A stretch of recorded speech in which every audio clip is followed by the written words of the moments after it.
എല്ലാവർക്കും നമ്മുടെ ചാനലിലേക്ക് ഒരിക്കൽ കൂടി സ്വാഗതം. ഇന്ന് നമ്മൾ നാഷണൽ ടൈഗർ കൺസർവേഷൻ അതോറിറ്റിയെക്കുറിച്ചാണ് ക്ലാസ് എടുക്കാൻ പോകുന്നത്. ഓക്കെ, ഇതിൽ ഇംഗ്ലീഷിലാണ് ഞാൻ നോട്ട്സ് പ്രിപ്പയർ ചെയ്തിരിക്കുന്നത്. ഇത് എല്ലാം വായിക്കുക. അതുപോലെ തന്നെ ഇതിൻ്റെ നോട്ട്സിൻ്റെ മലയാളം ഞാൻ പറഞ്ഞുതരാം. ടൈപ്പ് ചെയ്യാൻ ചെറിയൊരു ബുദ്ധിമുട്ടുള്ളതുകൊണ്ടാണ് ഇംഗ്ലീഷിൽ തന്നെ ഞാൻ നോട്ട് പ്രൊവൈഡ് ചെയ്യുന്നത്. Okay, national tiger conservation authority എന്ന് പറയുന്നത് പ്രൊജക്റ്റ് ടൈഗറിൻ്റെയും അതുപോലെ തന്നെ ഇന്ത്യയിലെ നിരവധി കടുവാ സംരക്ഷണ കേന്ദ്രങ്ങളുടെയും നടത്തിപ്പിനെ ചുമതലപ്പെടുത്തുന്ന ഒരു നിയമപരമായ സ്ഥാപനമാണ് ഏത് എന്ന് പറയുന്നത് നാഷണൽ ടൈഗർ കൺസർവേഷൻ അതോറിറ്റി എന്ന് പറയുന്നത്. ടൈഗർ ടാസ്ക് ഫോഴ്സിൻ്റെ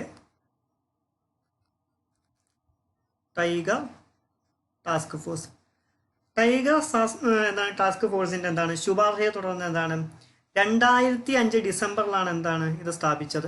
2005 ഡിസംബറിലാണ് ഇത് സ്ഥാപിക്കുന്നത്. ഇത് എങ്ങനെയാണ്, ഏത് കോൺസ്റ്റിറ്റ്യൂഷണൽ അല്ലെങ്കിൽ ഏത് ബോഡിയാണ് ചോദിച്ചു കഴിഞ്ഞാൽ സ്റ്റാറ്റ്യൂട്ടറി ബോഡിയാണ്. Ministry of environment, forest and climate, അതായത് ministry of environment, forest and climate മന്ത്രാലയത്തിന് കീഴിലുള്ള സ്ഥാപനമാണ് നാഷണൽ ടൈഗർ കൺസർവേഷൻ അതോറിറ്റി എന്ന് പറയുന്നത്. ഇത് രൂപീകരിക്കുന്നതിന് ആയിട്ട് 1972 വന്യജീവി സംരക്ഷണ നിയമം 2006 ഭേദഗതി ചെയ്തു. അതായത് 1972 വന്യജീവി സംരക്ഷണ നിയമം 2006 അമെൻഡ് ചെയ്തു. ഇവരുടെ ലക്ഷ്യങ്ങൾ എന്ന് പറയുന്നത് എന്തൊക്കെയാണെന്ന് ചോദിച്ചു കഴിഞ്ഞാൽ പ്രൊജക്റ്റ് ടൈഗറിന് അധികാരം നൽകുന്നതിലൂടെ അതിൻ്റെ ശുപാർശകൾ അതിൻ്റെ മാക്സിമം അല്ലെങ്കിൽ അതിൻ്റെ പരിധി വരെ നടപ്പിലാക്കുക എന്നുള്ളതാണ് ഒന്നാമത്തെ ലക്ഷ്യം എന്ന് പറയുന്നത്. അതുപോലെ തന്നെ കേന്ദ്ര ഗവൺമെൻറ് ആയാലും അതുപോലെ തന്നെ സംസ്ഥാന സർക്കാരുകളായാലും കടുവാ സംരക്ഷണത്തിൻ്റെ നടത്തിപ്പിൽ പൂർണ്ണ ഉത്തരവാദിത്വം വരുത്തുക എന്നുള്ളതാണ് ഇവരുടെ രണ്ടാമത്തെ ലക്ഷ്യം എന്ന് പറയുന്നത്. മൂന്നാമത്തെ ലക്ഷ്യം എന്ന് പറയുന്നത് കടുവാ സംരക്ഷണ മേഖലയ്ക്ക് ചുറ്റുമുള്ള പ്രദേശങ്ങളിലെ പ്രദേശവാസികളുടെ ഉപജീവന താല്പര്യങ്ങൾ കൂടി കണക്കിലെടുക്കുക, അല്ലെങ്കിൽ നമുക്ക് കൃത്യമായിട്ട് മലയാളത്തിൽ പറയുകയാണെങ്കിൽ അത് അഭിസംബോധന ചെയ്യുക എന്നൊക്കെ പറയാം. അതും കൂടി കണക്കിലെടുത്തുകൊണ്ടാണ് ഈ NTCA നിലവിൽ വന്നിട്ടുള്ളത്. വന്യജീവി സംരക്ഷണത്തിന് യോഗ്യതയും അതുപോലെ തന്നെ പരിചയവുമുള്ള 8 പേരാണ് ഇതിലുള്ളത്, NTCAയിലുള്ളത്. അതായത് 8 വിദഗ്ധരും 8 പ്രൊഫഷണലുകളും ഇതിലുണ്ടെന്ന് നമുക്ക് പറയാം. അതിൽ തന്നെ 3 പാർലമെന്റ് അംഗങ്ങൾ ഇതിൽ ഉൾപ്പെടുന്നു. അതിൽ 2 പേരെ ആര് സജസ്റ്റ് ചെയ്യുന്നു? 2 പേരെ ലോക്സഭയും ഒരാളെ ആര് സജസ്റ്റ് ചെയ്യും? രാജ്യസഭയെന്നും ആയിരിക്കും ഉണ്ടായിരിക്കുക. അപ്പം 2 പേരെ ലോക്സഭയെന്നും ഒരാളെ എവിടെ നിന്നാണ്? രാജ്യസഭയിൽ നിന്നാണ്. കാരണം 3 പാർലമെന്റ് മെമ്പേഴ്സാണ് ഉള്ളത്. അതുപോലെ തന്നെ പ്രൊജക്റ്റ് ടൈഗറിന്റെ ചുമതലയുള്ള inspector general of forest ex officio member secretary ആയിരിക്കും. അതായത് ഇതിൻ്റെ ചുമതലയുള്ള ഇൻസ്പെക്ടർ ജനറൽ ഓഫ് ഫോറസ്റ്റ് എന്ന് പറയുന്ന വ്യക്തി എക്സ് ഒഫീഷ്യോ മെമ്പർ ആയിരിക്കും. അതുപോലെ ഇവരുടെ പവേഴ്സ് എന്തൊക്കെയാണെന്ന് ചോദിക്കുകയാണെങ്കിൽ കുറച്ച് പ്രത്യേക പവറുകൾക്ക് ഇവർക്കുണ്ട്. അതായത് കടുവ സംരക്ഷണവുമായി ബന്ധപ്പെട്ട കുറച്ച് പ്രത്യേക അധികാരങ്ങൾ എന്തൊക്കെയാണത് എന്ന് ചോദിക്കുകയാണെങ്കിൽ ഖനനം പോലുള്ള പാരിസ്ഥിതിക വിനാശകരമായ പ്രവർത്തനങ്ങളൊന്നും നടക്കുന്നില്ലെന്ന് ഉറപ്പുവരുത്തുക. അതുപോലെ തന്നെ സുസ്ഥിരമായ പരിസ്ഥിതിക്ക് പ്രാധാന്യം കൊടുക്കുക. അതായത് ഇപ്പോൾ ഈ കടുവ സംരക്ഷണ കേന്ദ്രങ്ങളുടെ അടുത്തൊന്നും ഇങ്ങനത്തെ പ്രവർത്തനങ്ങളൊന്നും നടക്കുന്നില്ല എന്ന് ഉറപ്പുവരുത്തുന്ന ആരാണ്?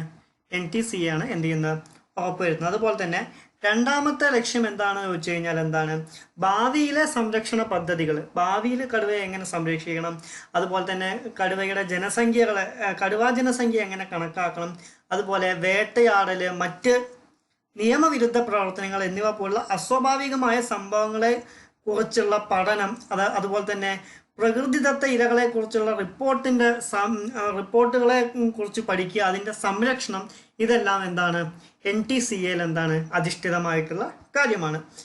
മൂന്നാമത്തെ ലക്ഷ്യം എന്ന് പറയുന്നത് കടുവാ സംരക്ഷണ പദ്ധതി എന്താണ് മികച്ച രീതിയിൽ നടപ്പാക്കുന്നതിന് എന്താണ് ശാസ്ത്രീയമായതും അല്ലെങ്കിൽ വിവര സാങ്കേതിക വിദ്യ അതായത് ടെക്നോളജി ഉപയോഗിച്ചിട്ടുള്ള നിർണായക പിന്തുണകൾ എന്ത് ചെയ്യുക ഉറപ്പാക്കുക.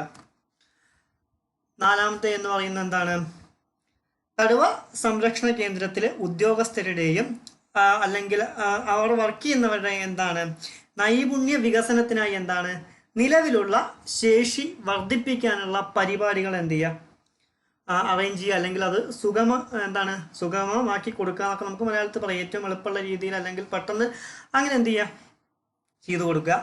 അതുപോലെ എന്താണ് അഞ്ചാമത്തെ എന്താണ് കേന്ദ്ര സംസ്ഥാന നിയമങ്ങൾക്ക് എന്താണ് അനുസൃതമായ സമീപ പ്രദേശങ്ങളിൽ എന്ത് ചെയ്യുക സമാനമായ സംരംഭങ്ങളെ എന്ത് ചെയ്യുക പിന്തുണയ്ക്കുക. ആ പിന്തുണയ്ക്കുന്നതിലൂടെ തന്നെ എന്ത് ചെയ്യുക ജനങ്ങളുടെ പങ്കാളിത്തത്തിലൂടെ എന്താണ് ജൈവ വൈവിധ്യ സംരക്ഷണ സംരംഭങ്ങൾക്കായി എന്താണ് സംസ്ഥാനത്തെ കടുവ സംരക്ഷണ കേന്ദ്രത്തെ സഹായിക്കുക, അതിനെ പിന്തുണയ്ക്കുക, ഇതൊക്കെയാണ് ചെയ്യുക. ഇത്രയുള്ള എന്ത് ചെയ്യുന്നു അവിടെയുള്ള പ്രദേശങ്ങളുടെ സമാനമായ സംരംഭങ്ങളെ പിന്തുണയ്ക്കുന്നു. അതുവഴി എന്ത് ചെയ്യുന്നു അവിടുത്തെ ജനങ്ങളുടെ പങ്കാളിത്തം ഉറപ്പാക്കിക്കൊണ്ട് എന്ത് ചെയ്യുന്നു ഇവർ ഈ നടപടികളുമായിട്ട് എന്ത് ചെയ്യുന്നു മുന്നോട്ട് പോകുന്നു. അതുപോലെ തന്നെ എന്താണ് കടുവ സംരക്ഷണ പദ്ധതി മെച്ചപ്പെട്ട രീതിയിൽ നടപ്പാക്കുന്നതിന് എന്താണ് ശാസ്ത്രീയവും വിവര സാങ്കേതിക വിദ്യയും നിയമപരമായ പിന്തുണയും ഉൾപ്പെടുത്തി എന്താണ് ഇന്ത്യയിലെ കടുവ സംരക്ഷണത്തിന് ഏറ്റവും നല്ല പിന്തുണ ഉറപ്പാക്കുന്നതും ആരാണ് നാഷണൽ ടൈഗർ കൺസർവേഷൻ അതോറിറ്റിയാണ് അഥവാ NTCA ആണ്. ഓക്കെ, അതുപോലെ തന്നെ ഇതിൻ്റെ ചെയർപേഴ്സൺ ആരാണ് എന്ന് ചോദിക്കുകയാണെങ്കിൽ ഇപ്പോൾ നിലവിൽ ഇതിൻ്റെ ചെയർപേഴ്സൺ എന്ന് പറയുന്നത് ആരാണ് പരിസ്ഥിതി വനം മന്ത്രി അതായത് എൻവയോൺമെൻറ്റ് ആൻഡ് ഫോറസ്റ്റ് മിനിസ്റ്റർ ആണ് ഇതിൻ്റെ ഇപ്പോഴത്തെ ചെയർപേഴ്സൺ എന്ന് പറയുന്ന ആരാണ് പ്രകാശ്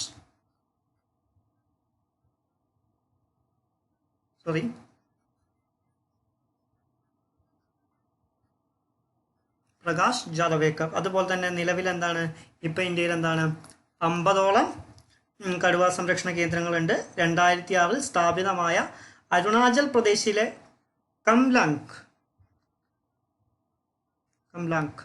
ആണ് ഏതാണ് പുതിയത് എന്ന് പറയുന്നത്. ഓക്കെ, അപ്പോൾ ഇത്രയും കാര്യങ്ങളാണ് എന്താണ് നമുക്ക് ഈ ഒരു ടോപ്പിക്കുമായിട്ട് ബന്ധപ്പെട്ടിട്ട് നോക്കാനുള്ളത്. Okay, thank you.